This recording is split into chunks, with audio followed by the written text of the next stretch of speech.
আমি কোথাও short term কোনো কাজ করি না, যা করি লং টার্মে করি। ক্রিকেটে দেখেছেন আমরা তো কন্টিনিউ করি, যত যত বাধা আসুক আমি ওই বাধার সাথে থাকি। বিপরীতে হলে বাতাসের বিপরীতে হলেও আমি চলার চেষ্টা করি। বাট যেখানে স্ট্যান্ড নেই সেখানে থাকি ইনশাল্লাহ, এবং থাকার চেষ্টা করি। আমি ওনার সাথে কথা বলেছি যে আপনারা ফ্রাঞ্চাইজি কাবাডি করেন এবং 4টা বা 5টা বড় দল নেই, যেহেতু প্লেয়ার এনাফ না, 4টা টিম দিয়ে করেন বা 3টা টিম দিয়ে করেন, স্টার্ট হলেই দেখবেন এক সময় এটা বড় বড় হবে। সো আই এম শিওর এবছর না পারলে ওনারা নেক্সট ইয়ারে অবশ্যই করবে। আর এবছর করতে হলে ওনাদেরকে বিপিএল এর আগে করতে হবে। So I will push them to do ইট।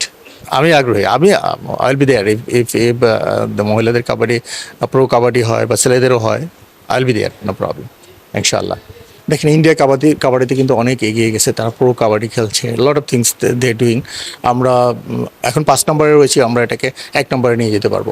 1 নম্বরে নিতে হলে আপনাদেরকে সাংগঠনিকভাবে স্ট্রং হতে হবে, কী করতে হবে, এবং আপনাকে ফান্ড রেজ করতে হবে। ফান্ড রেজ ছাড়া কোনো কিছুই কিন্তু হয় না। আপনাকে কথা দিয়ে হবে না, যে মেয়েরা বলে চাকরি করে তারা কাবাডি খেলে, this is not the right way to play the game. তাদেরকে ফুল টাইম কাবাডি প্লেয়ার হতে হবে। যখন ফুল টাইম হবে then they can give concentrate and they can give you some better result. পৃষ্ঠপোষকতা ছাড়া হয় না, এবং গভর্নমেন্টের একটা সাপোর্ট লাগবে। আর পাশের থেকে আমরা যতটুকু পারি অতটুকু সাপোর্ট আমরা দিয়ে থাকি। বাট গভর্নমেন্ট হচ্ছে মেইন অর্গান, যে অর্গানটাকেই তারাই আসলে আমাদেরকে বলে দেবে যে এই কাজগুলো করুক। তারা সংগঠকদের হেল্প নিতে পারে, যে কী করলে আমাদের কাবাডিটা ভালো জায়গায় পুষতে পারে।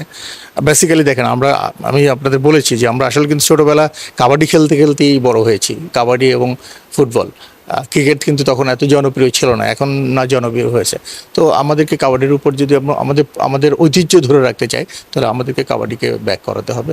এবং এবং খুব শক্তভাবে ব্যাক করাতে হলে আপনাদের স্কুলিং থেকে আরম্ভ করে জেলা পর্যায়ে, বিভাগীয় পর্যায়ে, then we can do something better in the regional and আমরা এশিয়া কাপ বলেন, বিশ্বকাপ বলেন, সব ভালো করতে পারবো ইনশাআল্লাহ।